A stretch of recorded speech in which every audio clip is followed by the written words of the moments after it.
तो क्या पाकिस्तान से बाबर आजम, मोहम्मद रिजवान और नसीम शाह जैसे खिलाड़ियों को टी20 स्क्वाड से ड्रॉप कर दिया गया? पाकिस्तान में बीते कुछ महीने से लगातार सर्जरी की बात चल रही थी कि सर्जरी होगी जी, बड़ी सर्जरी होगी, ऐसी सर्जरी होगी, वैसी सर्जरी होगी, लेकिन हो कुछ नहीं रहा था। लेकिन अब जब पाकिस्तान लगातार 3 टूर्नामेंट में नॉकआउट स्टेज से बाहर हुआ,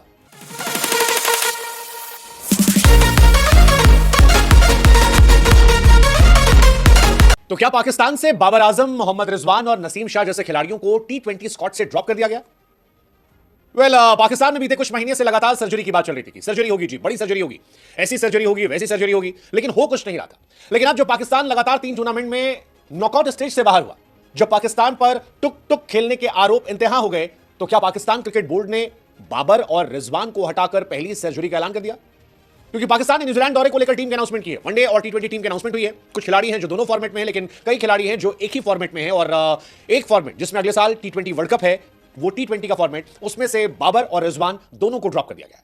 पाकिस्तान ने नए कप्तान का ऐलान किया है, जिसका नाम है सलमान अली आगा। वाइस कैप्टन थोड़ा हैरान कर रहा है, क्योंकि जो शादाब खान की बीते कुछ समय से टीम में जगह नहीं बन रही थी, सडनली वो शादाब खान आते हैं और टीम के वाइस कैप्टन बन जाते हैं। ये थोड़ी हैरानी की बात है।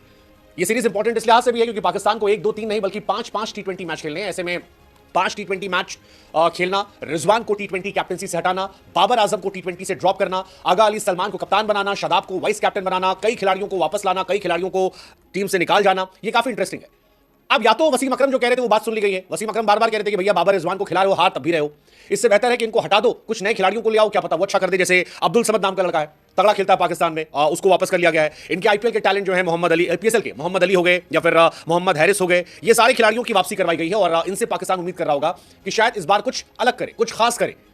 ये सारी कहानियां चल रही है। नसीम शाह को भी ड्रॉप किया गया, लेकिन सबसे बड़ा हाईलाइट जो है वो यही है कि बाबर और रिजवान जो है उन्हें टीम में जगह नहीं दी गई है। इनफैक्ट शाहीन शाह अफरीदी उनको भी ओडीआई फॉर्मेट से ड्रॉप कर दिया गया। ओडीआई फॉर्मेट में उनके लिए जगह नहीं बनी है, वहां पर नसीम शाह की एंट्री हुई है। यहां पर टी20 में शाहीन है तो नसीम नहीं है।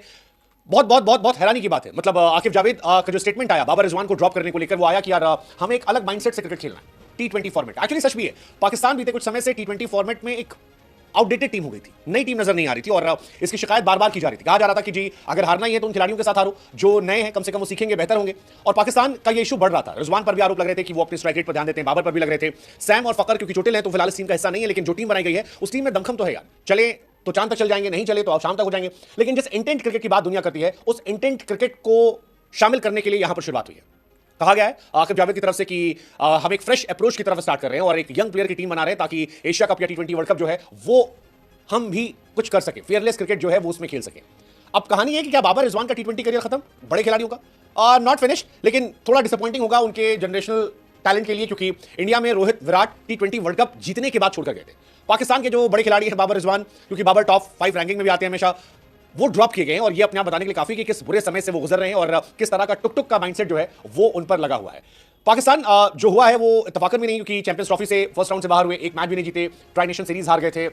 उसके पहले भी अगर आप देखोगे तो कई फॉर्मेट में वो हारे हैं। लेकिन ओवरऑल जो बड़ी अपडेट है वो यही है कि Salman Ali Agha vice captain, Babar Rizwan drop, Shadab जो हैं वाइस कैप्टन बन जाते हैं, शाहीन शाह अफरीदी ओडीआई से ड्रॉप होते हैं, इमामुल हक को टीम में रखा जाता है। 3 डक पर आउट होने वाले अब्दुल्ला शफीक जो हैं उन्हें